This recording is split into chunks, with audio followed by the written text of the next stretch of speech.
I couldn't live if I didn't live at home, quite simply. So it's important for my ability to function to have my feet at home. Māori, we specialise in remembering who we are and where we come from.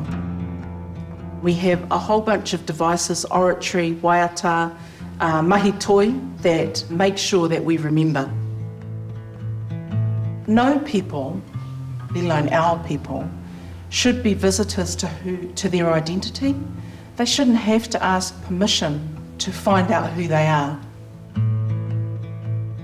Do our taonga Māori, he whakaputanga and te tiriti, for example, do they need to reside in Wellington?